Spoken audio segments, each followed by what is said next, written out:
ಎಲ್ಲರಿಗೂ ಶರಣಿ. ಇವತ್ತು ಒಂದು ಮೊದಲು ಬಹಳ ದಿವಸದಿಂದ ಹೇಳ್ಬೇಕಂತ ಅನ್ಕೊಂಡಿದ್ದೆ.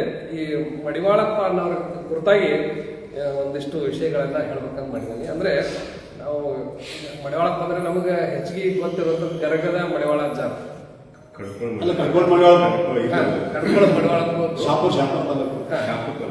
ಆಮೇಲೆ ಗರಗದ ಮಡಿವಾಳಾಚ ಎರಡು ಹೆಸರು ನಮ್ಗೆ ಇನ್ನೂ ಇಬ್ಬರು ಮಡಿವಾಳಪ್ಪ ಅದಾರೆ. ಸೊ ಅವ್ರು 4 ಮಡಿವಾಳಪ್ಪನವ್ರ ಬಗ್ಗೆ ಒಂದಿಷ್ಟು ನಾನು ಸಂಗ್ರಹಿಸಿದಂತ ಮಾಹಿತಿಯನ್ನ ಹೇಳ್ಬೇಕಂತ ಬಯಸಿದ್ದೇನೆ. ಮೊದಲನೇದಾಗಿ ಕಡಕೋಳ ಮಡಿವಾಳಪ್ಪ ಅಂತೇಳಿ ಅಥವಾ ಮಡಿವಾಳಪ್ಪ ಅಂತ ಅಷ್ಟೇ ಹೇಳ್ತಾರೆ. ಇವರು 12ನೇ ಶತಮಾನದ ಶರಣರು. ಇವರ ಅಂಕಿತ ನಾಮ ನಿರೂಪಮ ನಿರಾಳ ಮಹಾಪ್ರಭು ಮಹಾಂತ ಯೋಗಿ ಅಂತ ಹೇಳಿ. ಸೊ ಇವರ ಶರಣರ ಹಿನ್ನೆಲೆ ಇದರೊಳಗೆ ನಮ್ಗೆ ಲಭ್ಯ ಇಲ್ಲ. ಇವರ ವಚನಗಳು ಒಟ್ಟು 78 ವಚನಗಳಿದಾವೆ. ಅದರಲ್ಲಿ ಒಂದಿಷ್ಟು ಉದಾಹರಣೆಗಾಗಿ ಹೇಳ್ಬೇಕಂತಂದ್ರೆ, ಬಂದದ್ದು ಅತಿಗಳೆಯದೆ ಬಾರದ್ದು ಬಯಸದೆ ಷಡ್ರಸವನ್ನೊಂದು ಮಾಡಿಕೊಂಡು ಸವಿದುಂಡು ಚಿಂತೆಗೆಟ್ಟು ಸಂತೋಷವು ಅಳವಟ್ಟು ನಗಿಗೆ ಹಗೆಗೆ ಒಂದಾಗಿ ಜುಗಜಗನೆ ಹೊಳೆದು ವೈರಾಗ್ಯವೇ ಆರೋಗ್ಯವಾಗಿ ಭವರೋಗ ಬ್ಯಾನಿಗೆ ನೆಲೆಯಾಗಿ ಸತ್ತು ಹೋಯಿತು ಅನಂತ ಕಾಲ ಅನಂತ ಜನ್ಮ ನಿರುಪಮ ನಿರಾಳ ಮಹಾಪ್ರಭು ಮಹಾಂತ ಯೋಗಿ. ಸೊ ಇಲ್ಲಿ ಶರಣ ತತ್ವ ಏನದೆ, ಬಂದದ್ದು ಅತಿಗಳಿದೆ ಬಾರದ್ದು ಬಯಸದೆ ಎಲ್ಲವನ್ನು ಸಮರಸವಾಗಿ ಅನುಭವಿಸಿ ನಾವು ಅನಂತದಲ್ಲಿ ಐಕ್ಯವಾಗಬೇಕು ಅನ್ನೋ ತತ್ವ. ಎರಡನೇದ್ದು ಶಿವ ಜೀವರಲ್ಲದೆಂದು ಮಂತ್ರ ತಂತ್ರಗಳಿಲ್ಲದಂದು ಹೌದು ಅಲ್ಲ ಇಲ್ಲದಂದು ನವಬ್ರಹ್ಮ ಷಡು ಬ್ರಹ್ಮ ಪಂಚಬ್ರಹ್ಮವಿಲ್ಲದೆ ನಿನ್ನ ನೀ ಅರಿಯದೆ ಅಖಂಡ ನಾಗಿರ್ದೆಯಲ್ಲ ನಿರುಪಮ ನಿರಾಳ ಮಹಾಪ್ರಭು ಮಹಾಂತ ಯೋಗಿ. ಸೊ ಯಾವುದೂ ಇಲ್ಲ, ನಿನ್ನ ನೀ ಅರಿದ್ರೆ ಎಲ್ಲ ಇದೆ ಅಂತ ಅನ್ನುವಂಥ. ಆಸೆ ಇಲ್ಲ, ನಿರಾಶೆ ಇಲ್ಲ, ಕ್ಲೇಶ ಇಲ್ಲ, ರೋಗವಿಲ್ಲ, ದ್ವೇಷವಿಲ್ಲ, ದೂಷಿ ಇಲ್ಲ, ಇವು ಏನೂ ಇಲ್ಲದೆ ತಾನಲ್ಲಾಗದೆ ಮೆಲ್ಲನೆ ಸತ್ತು ಹೋಯಿತು ಅನಂತ ಕಾಲ ಅನಂತ ಜನ್ಮ ನಿರುಪಮ ನಿರಾಳ ಮಹಾಪ್ರಭು ಮಹಾಂತ ಯೋಗಿ. ಸೊ ಇದೇ ತರ ಅವರ ವಚನಗಳು ಬರ್ತವೆ. ಬ್ರಹ್ಮನೆಂಬ ಪೂಜಾರಿಗೆ ಬ್ರಹ್ಮನೇ ಅಧಿದೇವನಾಗಿ ಪೂರ್ವ ದಿಕ್ಕಿನೊಳು ಭಕ್ತಿ ಸ್ಥಳವೆನಿಸಿತ್ತು. ವಿಷ್ಣು ಎಂಬ ಪೂಜಾರಿಗೆ ವಿಷ್ಣುವೇ ಅಧಿದೇವವಾಗಿ ಪಶ್ಚಿಮ ದಿಕ್ಕಿನೊಳು ಮಹೇಶ್ವರನೇ ಸ್ಥಳವೆನಿಸಿತ್ತು. ರುದ್ರನೆಂಬ ಪೂಜಾರಿಗೆ ರುದ್ರನೇ ಅಧಿದೇವನಾಗಿ ದಕ್ಷಿಣ ದಿಕ್ಕಿನೊಳು ಪ್ರಸಾದಿ ಸ್ಥಳವೆನಿಸಿತ್ತು. ಈಶ್ವರನೆಂಬ ಪೂಜಾರಿಗೆ ಈಶ್ವರನೇ ಅಧಿದೇವನಾಗಿ ಉತ್ತರ ದಿಕ್ಕಿನೊಳು ಪ್ರಾಣಲಿಂಗಿ ಸ್ಥಳವೆಂದೆನಿಸಿತು. ಸದಾಶಿವನೆಂಬ ಪೂಜಾರಿಗೆ ಸದಾಶಿವನೇ ಅಧಿದೇವನಾಗಿ ಊರ್ಧ್ವ ದಿಕ್ಕಿನೊಳು ಶರಣ ಸ್ಥಳವೆನಿಸಿತ್ತು. ಮಹಾದೇವನೆಂಬ ಪೂಜಾರಿಗೆ ಮಹಾದೇವನೇ ಅಧಿದೇವನಾಗಿ ಪಾತಾಳ ದಿಕ್ಕಿನೊಳು ಐಕ್ಯ ಸ್ಥಳವೆನಿಸಿತ್ತು. ಇಂತು ತತ್ವನೇ ಅರಿತು ನನ್ನ ನಾ ಮರೆತು ನಿನ್ನೊಳು ಬೆರೆತನಾಗಿ ನೀ ನಾನೆಂಬ ಉಭಯ ಭೇದವನ್ನು ಅಳಿಸಿ ಸಂದಿಲ್ಲದೆ ಒಂದಾಗಿ ತೋರ್ದ ನಿರುಪಮ ನಿರಾಳ ಮಹಾಪ್ರಭು ಮಹಾಂತ ಯೋಗಿ ಅಂತೇಳಿ. ಸೊ ಇಲ್ಲಿ ಅದೇ ಅರ್ಥ ಬರುವಂತ ಒಂದು ತತ್ವ. ಈ ರೀತಿ ಇವರ ವಚನಗಳು 78 ವಚನಗಳಿದಾವೆ. ಇನ್ನು ಗರಗದ ಮಡಿವಾಳೇಶ್ವರರು ಇವರು 18ನೇ ಶತಮಾನದ ಶಿವಶರಣರು. ಇವರು 4 ಜನ ಏನು ಅದಾರೆ, ಇವರು ಒಂದನೇದವರು ಈಗೇನು ಹೇಳಿದೆ, ಇವರು ಹೊಸನ್ನರ ಸಮಕಾಲೀನರು. ಉಳಿದವರು ಈ ಶರಣ ತತ್ವವನ್ನ ಅಳವಡಿಸಿಕೊಂಡು ಬದುಕಿ ಮಾಡಿದವರು. ಗರಗದ ಮಡಿವಾಳೇಶ್ವರರು 18ನೇ ಶತಮಾನದ ಶರಣರು. ಇವರ ಜನ 1750, ಮರಣ 1801. ಈ ಗರಗದ ಮಡಿವಾಳೇಶ್ವರ ಶ್ರೀಗಳು ವಿರಕ್ತ ಪರಂಪರೆಯವರು. ತಮ್ಮ ಸಮಕಾಲೀನರಾದ ಸಿದ್ದಾರೂಢರು, ನಾಗಲಿಂಗ ಸ್ವಾಮಿಗಳು, ಹಾಲಕೆರೆ ಸ್ವಾಮಿಗಳು, ಶಿಶುನಾಳ ಶರೀಫರ ಜೊತೆ ಆಧ್ಯಾತ್ಮದ ಬಗೆಗೆ ಚಿಂತನ ಮಂಥನ ಮಾಡುತ್ತಿದ್ದರು. ಇವರು ಸ್ವತಃ ಯಾವುದೇ ವಚನ ಆಟು, ಯಾವುದೇ ತತ್ವಪದ ಆಟು, ಯಾವುದೇ ಇದನ್ನ ಕೃತಿಯಾಗಿ ರಚನೆ ಮಾಡಿಲ್ಲ. ಆದ್ರೆ ಇವರು ಸದಾ ಚಿಂತನೆ ಮಾಡುತ್ತಾ ಲೋಕ ಕಲ್ಯಾಣ ಮಾಡ್ಕೊತಾ ಇವರು ಅಲೆದಾಡ್ತಾ ಇದ್ರು. ಕಿತ್ತೂರಿನ ಇವ್ರ ಇತಿಹಾಸ ಅಂತಂದ್ರೆ, ಕಿತ್ತೂರಿನ ಚೌಕಿ ಮಠದ ಹೂದೋಟದಲ್ಲಿ ಇವರು ಅನಾಥ ಮಗುವಾಗಿ ಸಿಕ್ಕಿರ್ತಾರೆ. ದೊರೆ ಮಲ್ಲೇಸರ್ಜ ಇವ್ರನ್ನ ತಂದು ಸಾಕ್ತಾರೆ ತಮ್ಮ ಮಕ್ಕಳ ಜೊತೆಗೆ. ಸೊ ಇಲ್ಲಿ ಈ ವಿದ್ಯಾಗುರುಗಳ ಮತ್ತು ಧರ್ಮ ಪತ್ನಿಯ ಪ್ರೀತಿಯ ಅಂದ್ರೆ ಏನು, ಅವರ ಚೆನ್ನಮ್ಮಾಜಿಯ ಲಾಲನೆ ಪಾಲನೆಯಲ್ಲಿ ಬಾಲ್ಯದಲ್ಲಿ ಬೆಳೆದು ಮಲಸರ್ಜ ದೇಸಾಯಿ ಚೆನ್ನಮ್ಮ ರುದ್ರಮ್ಮ ಅವರ ಕೃಪಾ ಕಟಾಕ್ಷದಲ್ಲಿ ಬೆಳೆದದ್ದು ಶಿವಲಿಂಗ ರುದ್ರ ಸರ್ಜನ ಸಹಪಾಠಿಯಾಗಿದ್ರು. ಸೊ ಅವ್ರ ಜೋಡಿ ಸ್ಕೂಲ್ ಹೋಗೋದು ಬರೋದು ಮಾಡ್ತಿದ್ರಂತೆ. ಇವರು ದೊಡ್ಡವರಾದ್ಮೇಲೆ ಅರಮನೆಯಲ್ಲಿ ಒಂದು ಘಟನೆ ನಡೀತಿದಂತೆ. ಅಂದ್ರೆ ಇವರ ಮಲಸರ್ಜನ ಮಗ ಬಾಪುರಾಜ ಅಂತೇಳಿ ಅವರು ಇವ್ರ ಜೋಡಿ ಏನೋ ಒಂದು ತಂಟೆ ಬರ್ತದೆ, ಹುಡುಗರಂದಲ್ಲಿ ತಂಟೆ ಬರ್ತದೆ. ಅವಾಗ ಅವ್ರ ಸಿಟ್ಲೆ ಕೊಟ್ಟಿ ಬಾಗಿಲು ಹಾಕಿಬಿಡ್ತಾರಂತೆ ಅವ್ರು ಬರ್ದಂಗೆ ಒಳಗೆ ಬರ್ದಂಗೆ. ಸೊ ಅವಾಗ ಇವರು ಸಿಟ್ಟು ಮಾಡ್ಕೊಂಡು ಇವರು ಹೋಗ್ಬಿಡ್ತಾರಂತೆ. ಹೋಗಿ ಅವರ ಮಲಸರ್ಜ ದೊರೆ ಎಷ್ಟು ವಿನಂತಿ ಮಾಡಿದ್ರು ಬರಲ್ಲ, ಅವರು ಚಟ್ಕೊಂಡು ಹೋಗ್ಬಿಡ್ತಾರೆ. ಆಮೇಲೆ ಇವರು ಈ ಸಗಲದ ಸಿದ್ಧನ ಗವಿಯಲ್ಲಿ ಲಿಂಗಾನುಷ್ಠಾನಕ್ಕೆ ಕುಳಿತು ಅಲ್ಲಿ ಲಿಂಗಾನುಷ್ಠಾನ ಮಾಡಿಕೊಂಡು ತದನಂತರ ಅಲ್ಲಿಂದ ಲೋಕ ಸಂಚಾರಕ್ಕೆ ಹೊರಟು ಬಿಡ್ತಾರೆ. ಸೊ ಈಗ ಹೋಗಿ ಅವರು ಏನ್ ಮಾಡ್ತಾರೆ ಅಂತಂದ್ರೆ ಈ ಭಾರತ ದೇಶ, ನೇಪಾಳ, ಮಕ್ಕಾ, ಮದೀನಾ ಹೀಗೆ ಅನೇಕ ದೇಶಗಳನ್ನು ಸದಾ ಸುತ್ತಾರೆ. ಎಲ್ಲ ಕಡೆ ಸುತ್ತಿ ಕಡೆಗೆ ಇವರು ಎಲ್ಲಿ ಬರ್ತಾರೆ ಅಂತಂದ್ರೆ ಗರಗದ ತುಪ್ಪರಿ ಹಳ್ಳದ ದಂಡೆ ಮೇಲೆ ಇರುವ ಬಸವಣ್ಣನ ಗುಡಿಯಲ್ಲಿ ಬಂದು ಉಳಿತಾರೆ. ಅಲ್ಲಿ ಅವರು ಶಾಶ್ವತವಾಗಿ ಉಳಿತಾರೆ. ಯಾವಾಗಲೂ ಅರಿವಿನ ಕುರಾದ ಇಷ್ಟಲಿಂಗವನ್ನು ಅಂಗದ ಮೇಲೆ ಕಟ್ಟಿಕೊಳ್ಳುತ್ತಿದ್ರು ಮತ್ತು ಮೂಢನಂಬಿಕೆಯನ್ನು ವಿರೋಧಿಸುತ್ತಿದ್ರು. ಸೊ ಈ ತರ ವೈಚಾರಿಕತೆಯನ್ನು ಅವರು ಜನರಿಗೆ ಬಿತ್ತುತ್ತಾ ಇದ್ರು. ಕಟ್ಟ ಕಡೆಗೆ ಅವರು ಬಂದು ನೆಲೆಸಿದ್ದು ಈ ತುಪ್ಪರಿ ಹಳ್ಳದ ದಂಡೆ ಮೇಲೆ ಗರಗದಲ್ಲಿ. ಅಲ್ಲಿರುವ ಹಂಗರಕಿ ದೇಸಾಯಿ ಅವರು ಅವರಿಗೆ ಗುರುಮಠವನ್ನು ಕಟ್ಟಿಕೊಟ್ಟಿದ್ದು, ಬರಗಾಲ ಬಂದಾಗ ಭಕ್ತರ ಕಡೆಯಿಂದ ಸಂಗ್ರಹಣೆ ಮಾಡಿದ ರೊಟ್ಟಿ ಬಣವಿಂದ ಎಲ್ಲರನ್ನು ಸಂರಕ್ಷಿಸಿದ್ದು, ಸಿದ್ಧಾರೂಢರ ಒಡನಾಟವನ್ನು ನೆನಪು ಮಾಡಿಕೊಳ್ಳುತ್ತಾ ಭಕ್ತರ ಕೋರಿಕೆ ಮೇರೆಗೆ ತಾವು ಲಿಂಗೈಕ್ಯರಾಗುವುದನ್ನು 10 ವರ್ಷ ಕಾಲ ಮುಂದೂಡುತ್ತಾರೆ. ನಂತರ ಎಲ್ಲರಿಗೂ ಪತ್ರ ಬರೆಸಿ ಅದೇ ರೀತಿಯಲ್ಲಿ ಲಿಂಗ ಪೂಜೆ ಮಾಡುತ್ತಾ 1801ರಲ್ಲಿ ಶಿವನಲ್ಲಿ ಲೀನಾಗ್ತಾರೆ. ಸೊ ಇದು ಗರಗದ ಮಡಿವಾಳಜ್ಜರ ಅವರು ಪವಾಡಗಳಂತೂ ಪುಸ್ತಕಗಳು ಅದಾವೆ. ಅವರು ಹಲವಾರು ಪವಾಡಗಳು ಮಾಡಿದ್ರೆ ಅಂತೇಳಿ ಅವಾಗಿನ ಒಂದು ನಂಬಿಕೆ ಅದಾವೆ. ಆಮೇಲೆ ಮೂರನೇದಾಗಿ ಕಡಕೋಳದ ಮಡಿವಾಳಪ್ಪ ಇವರು ಸಹಿತ 18ನೇ ಶತಮಾನದ ಸಂತರು. 1770ರಿಂದ 1860 ಇವರ ಜೀವಿತಾವಧಿ. ಶಿಶುನಾಳ ಶರೀಫರಿಗಿಂತ ಅರ್ಧ ಶತಮಾನ ಮೊದಲೇ ಬದುಕಿದ ಮಡಿವಾಳಪ್ಪರ ಹುಟ್ಟೆ ಬಹುದೊಡ್ಡ ಬಂಡಾಯ. ಮಡಿವಾಳಪ್ಪ ಇವರು ಏನು ಕಡ್ಕೋಳದ ಮಡಿವಾಳಪ್ಪ ಇವರು ಗಾಣಿಗರ ಗಂಗಮ್ಮ ಎಂಬ ವಿಧವೆಯ ಮಗ. ಅಂದ್ರೆ ಅವರ ತಂದೆ ವಿರೂಪಾಕ್ಷಯ್ಯ, ಅವರು ಮೊದಲೇ ತೀರ್ಕೊಂಡು ಹೋಗ್ತಾರೆ. ಕಲಬುರಗಿ ಜಿಲ್ಲೆಯ ಬಿದನೂರು ಮಡಿವಾಳಪ್ಪನ ಹುಟ್ಟೂರಂತೆ. ಕಲಬುರಗಿ ಜಿಲ್ಲೆ ಇಂದಿನ ಯಡ್ರಾವಿ ತಾಲೂಕಿನ ಕಡಕೋಳ ಮಡಿವಾಳಪ್ಪನ ಕಾಯಕ ಭೂಮಿ. ಸೊ ಅಲ್ಲಿ ಕಲಬುರಗಿ ಜಿಲ್ಲೆಯಲ್ಲಿ ಅವರ ಜನನ ಮತ್ತು ಅಲ್ಲೇ ಅವರ ಕಾಯಕ ಸ್ಥಳ. ಕರ್ನಾಟಕದಲ್ಲಿ ಎಲ್ಲಾ ಜಾತಿ ಧರ್ಮಗಳ ಅಜಮಾಸ 500 ಮಂದಿ ವಿವಿಧ ಭಾಷೆಯ ತತ್ವ ಪದಕಾರರಾಗಿ ಹೋಗಿದ್ದಾರೆ. ಅವರಲ್ಲಿ ಕಡಕೋಳದ ಮಡಿವಾಳಪ್ಪನಿಗೆ ವಿಶೇಷ ಸ್ಥಾನ. ಅನುಭವ ಪರಂಪರೆಗೆ ಸೇರಿದ ಮಡಿವಾಳಪ್ಪನನ್ನು ತತ್ವ ಪದಗಳ ಅವಲಂಬನೆಂದೇ ಭಾವಿಸಲಾಗುತ್ತದೆ. ಸೊ ಶರಣರ ಅವರ ತತ್ವ ಪದಗಳಲ್ಲಿ ಶರಣರ ಚಿಂತನೆಯೇ ಅಡಕವಾಗಿದೆ ಅನ್ನೋದು ನಾವು ಸ್ಪಷ್ಟವಾಗಿ ತಿಳ್ಕೊಳ್ಬಹುದು. ಅದನ್ನ ಒಂದಷ್ಟು ಉದಾಹರಣೆ ಹೇಳ್ತೀನಿ. ಸೊ ಈ ಇವರು ಆ ಕದಳಿಯ ಸುಳಿದು ಒಳಪಕ್ಕಲ್ಲದೆ ನಿಜವೂ ತಿಳಿಯದು, ಆ ನಿಜವೂ ತಿಳಿಯದಲ್ಲದೆ ಬಯಲು ಹೋಗದು, ಆ ಬಯಲು ಹೋದಲ್ಲದೆ ನಿರ್ಬಯಲು ತಾನಾಗದು.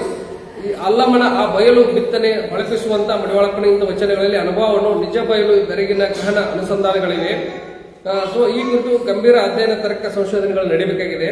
ಸೊ ಇಲ್ಲಿ ಒಂದು ಎಲ್ಲರಿಗೂ ಪ್ರಸಿದ್ಧವಾಗಿರುವಂತ ಒಂದು ತತ್ವಪದ, ಇಲ್ಯಾದೋ ಮುಕುತಿ ಅಲ್ಯಾಕೋ ಹುಡುಕತಿ ನೀಕೋ, ಇಲ್ಯಾದೋ ಮುಕುತಿ ಬಲ್ಲೆ ಬಹು ಹರ ಕತಿ ತಿಳಿ ಒಲ್ಲಿ ನೀನೆಲೆ ಗೋತಿ, ಹಸಿ ಉಡಿದು ನೋಡೆ ನೀ ರಾಶಿ ಹಿಡಿದು ಮಾಡೆ, ಪಾಶಿ ಭವ ದೀಡೆ ಉಲ್ಲಾಸಿಯಾಗುವುದು ಪಾಡೆ, ನಾನು ನೀನು ನೀನೇ ಮತ್ತೆ ನೀನು ನಾನು ನಾನೇ, ನಾನು ನೀನು ತಾನೇ ಅಕ್ಕೋ, ತಾನೇ ನಾನು ನೀನು ನೀನೇ, ಭಾವೇ ಎರಡು ನೋಟ ನೀ ಭಾವಿಸು ಒಂದೇ ಕೂಟ, ಜೀವ ಪರಮರ ಆಟ ಮಹಾದೇವ ಮಹಾಂತನಾಟ.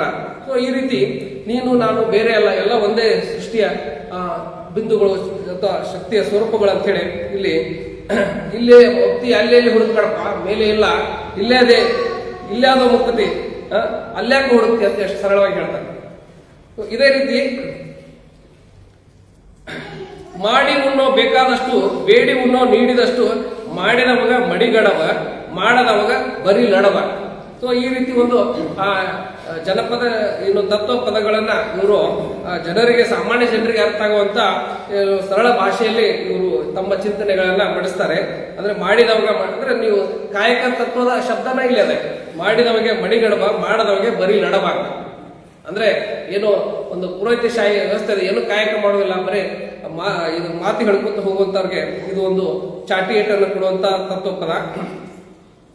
ಇವರ ತತ್ವಪದಗಳು ಬಸವಣ್ಣನ ಕಾಯಕ ಮತ್ತು ದಾಸೋಹ ಸಂಕಲ್ಪಗಳ ಸಂವೇದನೆಯಾಗಿದೆ. ಹಾಗೆ ಕಾರ್ಲ್ ಮಾರ್ಕ್ಸ್ ಪ್ರಣೀತ ಶ್ರಮ ಸಂಸ್ಕೃತಿಯ ದುಡಿಯುವ ಮತ್ತು ದುಡಿತಕ್ಕೆ ಹಕ್ಕಿನಿಂದ ಪಡೆದು ಉಣ್ಣುವ ವಿಚಾರಧಾರಣೆ. ದುಡಿಯುವುದು ಮತ್ತೆ ದುಡಿತಕ್ಕೆ ತಕ್ಕಂತ ಹಕ್ಕನ್ನ ಪಡೆದು ಅದನ್ನು ಅನುಭವಿಸುವಂತ ಇದು ಎರಡು ಇಲ್ಲಿ ಮಡಿವಾಳಪ್ಪನ ತತ್ವದಲ್ಲಿ ಸ್ಪಷ್ಟವಾಗಿ ಕಾಣ್ತದೆ. ಅದಕ್ಕೆ ಇದು ಒಂದು ಪ್ರಸಿದ್ಧವಾದಂತ ತತ್ವಪದ ಇದೆ.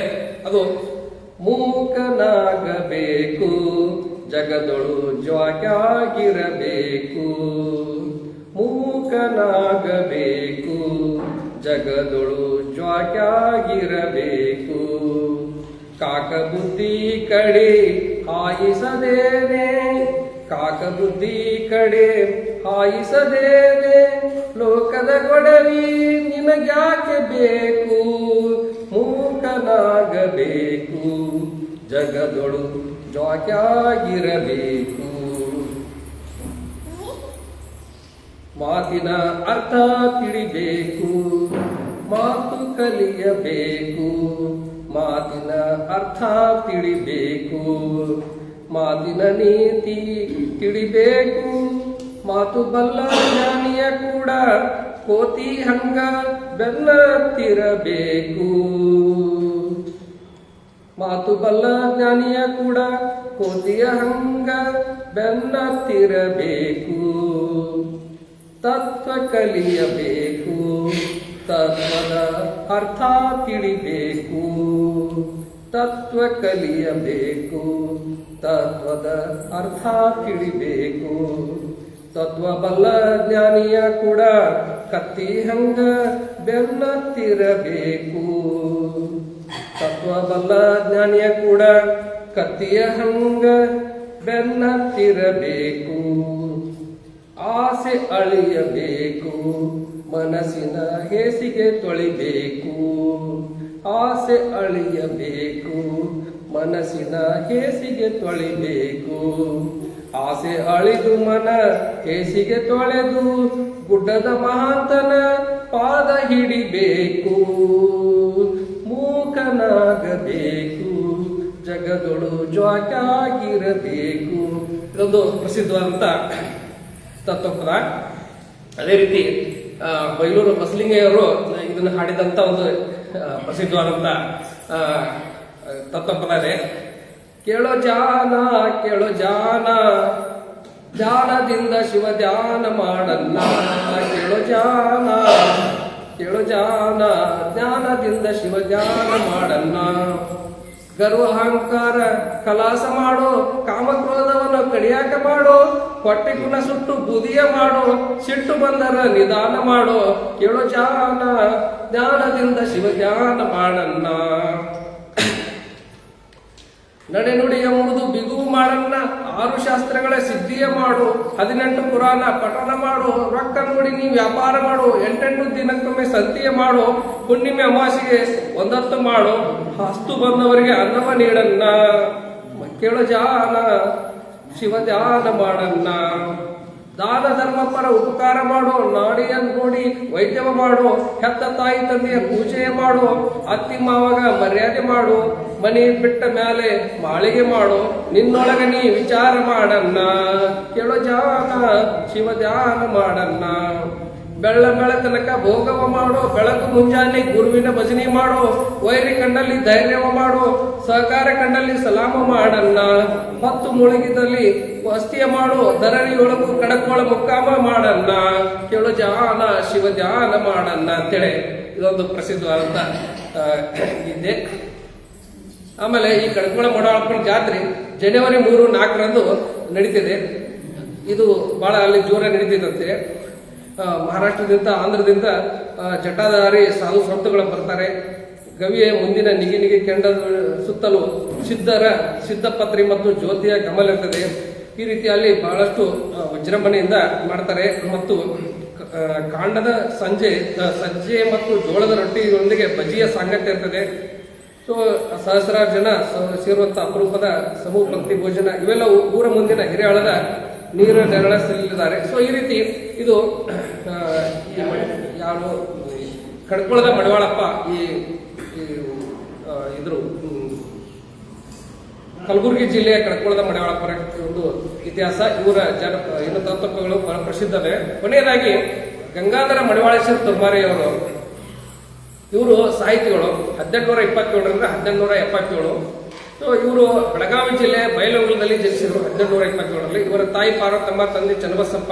ಈ ಕಾಲದಲ್ಲಿ ಮರಾಠಿ ಭಾಷೆ ಪ್ರಬಲವಿದ್ರು ಸಹಿತ ಇವರು ಕನ್ನಡ ಅಭಿಮಾನಿಯಾಗಿದ್ದ ಕಾರಣಕ್ಕಾಗಿ ಕನ್ನಡವನ್ನೇ ಕಲಿಯಲು ಆಸೆ ಪಡ್ತಾರೆ. ಆದ್ದರಿಂದ ಅವರ ಗುರುಗಳು ಮಡಿವಾಳೇಶ್ವರ ಅವರಿಗೆ ಹಳಗನ್ನಡ ಮತ್ತು ಸಂಸ್ಕೃತ ಕಾವ್ಯಗಳ ಅಭ್ಯಾಸ ಮಾಡಿಸಿದರು. ಗುರುಗಳ ನಿಧನದ ನಂತರ ತುರ್ಮರಿ ಅವರು ತಮ್ಮ ಹೆಸರು ಮುಂದೆ ಗುರುಗಳ ಹೆಸರು ಅವ್ರ ಗುರುಗಳ ಮಡಿವಾಳಪ್ಪ ಅಂತೇಳಿ, ಅದಕ್ಕಾಗಿ ಇವರು ಗಂಗಾಧರ ಮಡಿವಾಳ ಹೆಸರು ತುರ್ಬರಿ ಅಂತ ಮಾಡ್ಕೊತಾರೆ ನನ್ನ ಹೆಸರು. ಮುಂದೆ ಕನ್ನಡ ಭಾಷೆ ಪ್ರಚಾರವನ್ನ ಮುಖ್ಯ ಉದ್ದೇಶ ಇಟ್ಟುಕೊಂಡು ಇವರು ಬೈಲಹೊಂಗಲದಲ್ಲಿ ಗಾವಟಿ ಶಾಲೆ ತೆರೀತಾರೆ. ಪುರಾಣ ಪ್ರವಚನಗಳನ್ನು ಹಳಗನ್ನಡ ಕಾವ್ಯ ವಚನಗಳನ್ನು ಮಾಡ್ತಾರೆ. ಕೆಲಕಾಲ ಹಾವೇರಿ ಜಿಲ್ಲೆಯಲ್ಲಿರುವ ಬಂಗಾಪುರಕ್ಕೆ ಬಂದು ಅಲ್ಲಿಯೂ ಕನ್ನಡ ಶಾಲೆಯನ್ನು ಪ್ರಾರಂಭಿಸ್ತಾರೆ. ಆ ಬಳಿಕ ಬಾಗಲಕೋಟೆ ಜಿಲ್ಲೆಯಲ್ಲಿ ಹುಡುಗುತ್ತಿರುವ ಸರ್ಕಾರಿ ಶಾಲೆಗೆ ಮುಖ್ಯೋಪಾಧ್ಯಾಯಕರಾಗಿ ನೇಮಕಗೊಳ್ಳುತ್ತಾರೆ.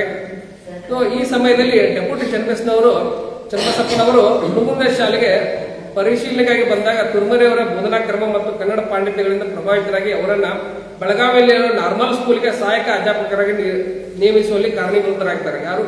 ಡೆಪ್ಯೂಟಿ ಚನ್ನಬಸಪ್ಪನವರು ಈ ಗಂಗಾಧರ ಮಡಿವಾಳೇಶ್ವರ ತುರ್ಮರಿ ಅವ್ರನ್ನ ಬೆಳಗಾವಿಗೆ ನಾರ್ಮಲ್ ಸ್ಕೂಲ್ಗೆ ತಂದು ಅಲ್ಲಿ ಅಧ್ಯಾಪಕರನ್ನು ಮಾಡ್ತಾರೆ. 1866ರಲ್ಲಿ ತುರ್ಮರಿಯವರು ಕನ್ನಡ ಭಾಷೆಯ ಭಾಷಾಂತರಕಾರರಾಗಿ ನಿಯುಕ್ತರಾಗ್ತಾರೆ. ವೆಂಕಟರಂಗು ಕಟ್ಟೆಯವರ ಜೊತೆ ಅನೇಕ ಭಾಷಾಂತರ ಕಾರ್ಯಗಳನ್ನು ಕೈಗೊಳ್ಳುತ್ತಾರೆ. 1875ರಲ್ಲಿ ಭಾಷಾಂತರ ಕಾರ್ಯಾಲಯವು ಧಾರವಾಡಕ್ಕೆ ಸ್ಥಳಾಂತರಗೊಂಡ ಬಳಿಕ ಅವರು ಅಲ್ಲಿ ಭಾಷಾಂತರಿಸಿದ ಬಾಣ ಕಾದಂಬರಿಯನ್ನ ಪ್ರಖ್ಯಾತಿಗೊಳಿಸುತ್ತದೆ ಅವರನ್ನ. ಇದಲ್ಲದೆ ಅವರು ಪಠ್ಯೇತರ ಪುಸ್ತಕಗಳ ರಚನೆ ಮಾಡ್ತಾರೆ. ಕವಿತೆಗಳನ್ನ ಕಲಿಸಲು ಶಿಕ್ಷಕರಿಗೆ ಸಹಾಯವಾಗಲು ಕವಿತಾ ಪದ್ಧತಿ ಅನ್ನುವಂತಹ ಪುಸ್ತಕನೇ ಅವರು ರಚನೆ ಮಾಡ್ತಾರೆ. ಕವಿಗಳಿಗೆ ಹೆಲ್ಪ್ ಆಗಲಿ, ಕವಿಗಳು ಯಾವ ತರ ಕವಿತೆ ರಚನೆ ಮಾಡ್ಬೇಕಂತೇಳಿ ಕವಿತಾ ಪದ್ಧತಿ ಅನ್ನೋ ಪುಸ್ತಕ ರಚನೆ ಮಾಡ್ತಾರೆ. ಮತ್ತು ವ್ಯಾಕರಣ ಕಲಿಸಲು ಸಹಾಯಕವಾಗುವಂತೆ ಭಾಷಾ ದರ್ಪಣೆ ಅಂತ ಪುಸ್ತಕ ಬರೀತಾರೆ. ಇವರ ಅತ್ಯಂತ ಪರಿಶ್ರಮ ಹಾಗೂ ಪಾಂಡಿತ್ಯದ ಕೃತಿ ಅಂದರೆ ಶಬ್ದ ಮಂಜರಿ. ಇದು 17,000 ಶಬ್ದಗಳನ್ನು ಒಳಗೊಂಡಂತ ಕನ್ನಡ ಶಬ್ದಕೋಶ. ಇದನ್ನು ಇವರು ಗಂಗಾಧರ ಮಡಿವಾಳಪ್ಪ ತುರ್ಮರಿ ಅವರು ಬರೀತಾರೆ. ನಿಜಗುಣ ಶಿವಿಗಳ ಕೈವೆಲ್ಲ ಪದ್ಧತಿಗೆ, ಷಡಕ್ಷರ ದೇವನ ರಾಜಶೇಖರ ವಿಲಾಸಕ್ಕೆ ಹಾಗೂ ಕೇಶಿರಾಜನ ಶಬ್ದಮಣಿ ದರ್ಪಣಕ್ಕೆ ತುರ್ಮರಿ ಅವರು ವ್ಯಾಖ್ಯಾನ ಬರೆದಿದ್ದಾರೆ. ಈ ರೀತಿಯಾಗಿ ಕನ್ನಡ ಶಿಕ್ಷಣಕ್ಕೆ ಮತ್ತು ಕನ್ನಡ ಸಾಹಿತ್ಯಕ್ಕೆ ಗಂಗಾಧರ ಮಡಿವಾಳೇಶ್ವರ ತುರ್ಮರಿ ಅವರು ಅಪಾರ ಸೇವೆ ಸಲ್ಲಿಸಿದ್ದಾರೆ. ಇವರು 1873ರಲ್ಲಿ ಧಾರವಾಡದಲ್ಲಿ ಕೈಲಾಸವಾಸಿಗಳಾದರು. ಈ ರೀತಿ ಇವರು 4 ಶರಣರನ್ನ ನಾವು ಮಡಿವಾಳಪ್ಪ ಅನ್ನೋ ಹೆಸರಿನ ಒಂದು ಅನ್ವರ್ಥ ನಾಮದೊಂದಿಗೆ ಅವರ ಹೆಸರಿನೊಂದಿಗೆ ನಾವು ಗುರುತಿಸಬಹುದು ಅಂತೇಳಿ ನಾನು ಒಂದು ಸಂಗ್ರಹಿಸಿದ ಮಾಹಿತಿ. ಇಷ್ಟು ಮಾತಾಡೋಕ್ಕೆ ಅವಕಾಶ ಕೊಟ್ಟಿದ್ದಕ್ಕಾಗಿ ಎಲ್ಲರಿಗೂ ಶರಣ.